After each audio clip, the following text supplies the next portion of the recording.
Tubers! I thought I'd bring you a different type of video today.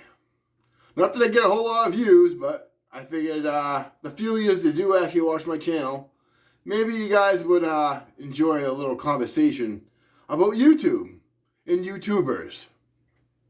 And about the things that YouTubers put on YouTube, and can you trust what YouTubers put on YouTube? I mean, especially reviews, right? And people's opinions. There's a lot, if any of you guys that have RCs and you like to do jumps, you say you're bashers, right? I'm a basher, I like to do bashing. Crawling's boring to me, I'm sorry. If you like crawling, sorry, nothing against it. I'm not really a fan of crawling. I kind of like to go fast and do jumps and backflips. I think it's a thrill, it's fun, right? So, when people do videos of bashing and they give their opinions on a car, and some of these guys, they'll send it 40, 50, 60 feet in the air. Those cars come down and they break and they go, what a piece of junk, and they throw in the trash can and they say, what a piece of junk, and they talk down about that car and that company that made that car. Now, I own now two Team Corrali cars. The Kronos XTR, and I just got a Radix 6S. Called a Radix 6, because they make a 4S version and a 6S version. The green is a 4S and the red's a 6S.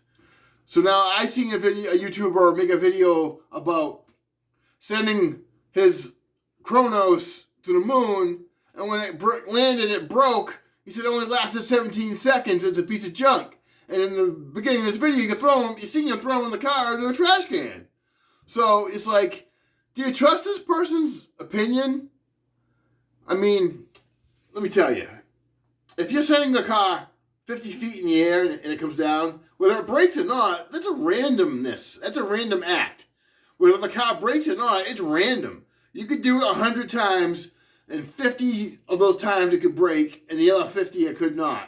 And it could be an Armor, it could be a Corrali, it could be a Traxxas, it could be a Red Cat, anything, right? Team Associated, it could be any kind of car.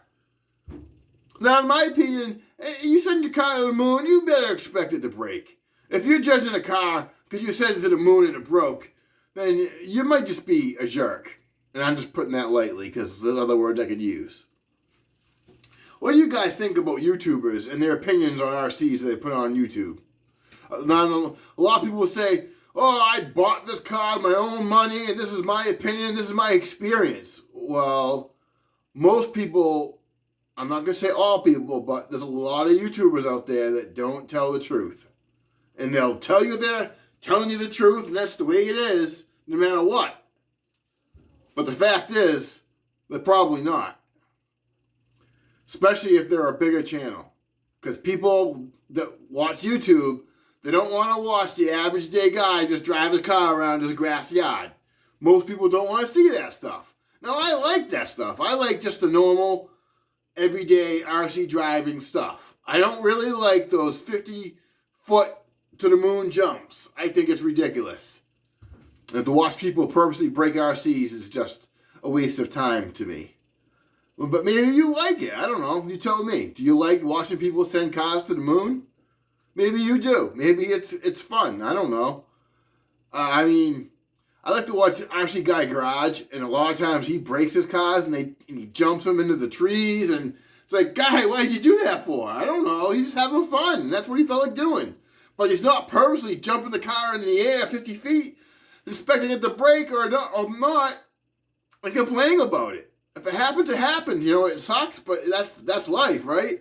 But I enjoy watching people like RC Guy Garage and Earl Moorhead and RC Crazy, and there's a whole bunch of RC Chaos. There's a whole bunch of smaller YouTubers that do videos that are good and entertaining.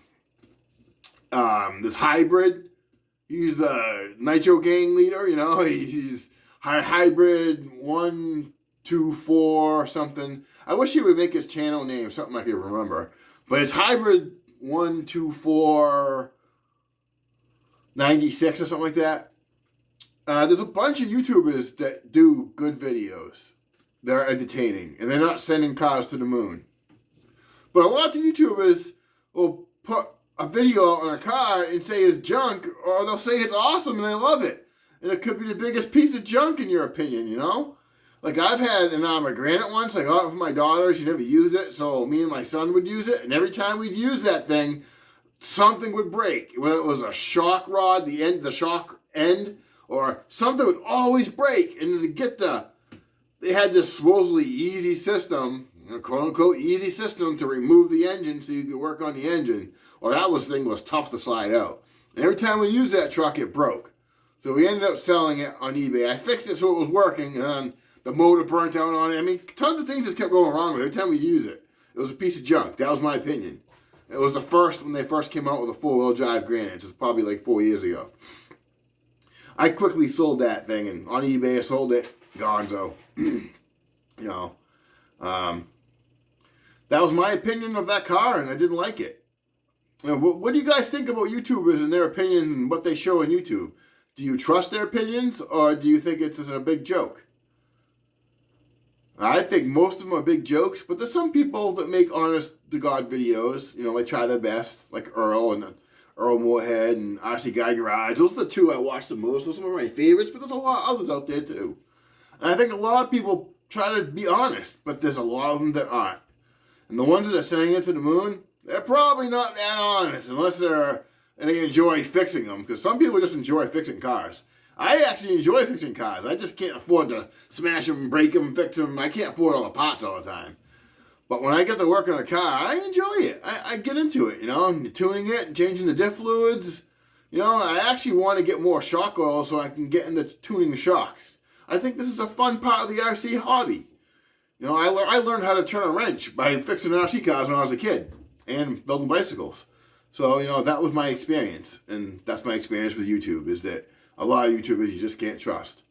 So what do you guys think about YouTubers and their opinions? This is where I'm going to leave the video. And y'all tell me what you think about YouTubers and their opinions on RC car videos. And maybe even anything. I don't know. Maybe even YouTubers that do opinions on bicycles or real automotive cars, houses, whatever you think. Just tell me what you think about YouTubers and their opinions on YouTube, and whether you think they're honest, and which ones do you really care for. I mean, if you got a favorite YouTuber, shout it out. Maybe I'll find a new YouTuber that you mentioned that I like. Maybe someone else will too. So just let me know what you like and what you think, and subscribe and ring the bell. If you subscribe, make sure you ring the bell, otherwise you're wasting your time. Like the video, comment. I don't know, tell me you don't like me, tell me I'm ugly, I don't care. Just comment. Y'all stay confident but humble. Peace.